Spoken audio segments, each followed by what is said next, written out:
True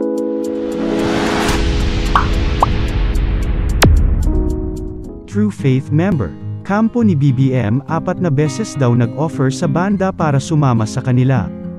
Kahit na nagdeklara na ang True Faith ng pagsuporta sa kandidatura ni presidential aspirant at Vice President Leni Robredo ay 4 na beses pa rin umanong kinontak ang banda ng kampo ng Unity. Hindi naniniwala ang True Faith member na si Medwan Marfol sa pagkambyo kamakailan ng komedyante na si Eric Nicolas kung saan nilinaw nitong nagtatrabaho siya ng walang bayad para sa Uniteam Tandem.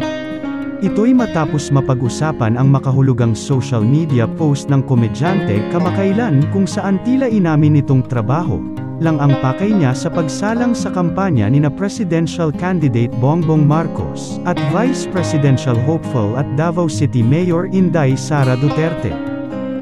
Walang masamang tinapay para sa akin. Trabaho ko para mapakain ang pamilya ko.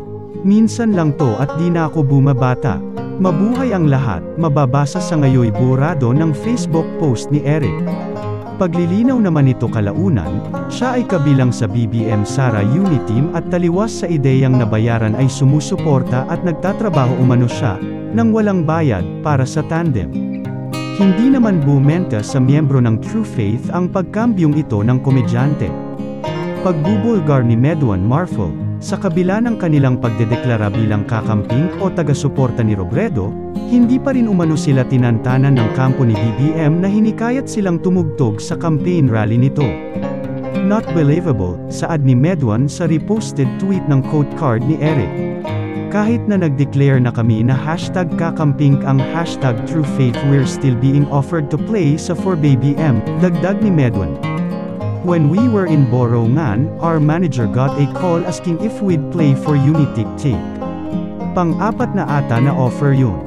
We refused, of course, dagdag na pagbubulgar ng miyembro ng banda. Piit ni Medwin sa pagtanggi ni Eric sa akusasyon, may bayad, ang mga personalidad sa kampanya ng Uniteam, may bayad po. Ano ang masasabi mo sa kwentong ito? Ibahagi lamang ang inyong opinyon.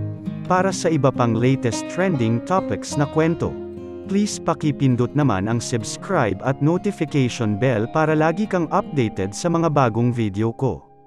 Maraming salamat!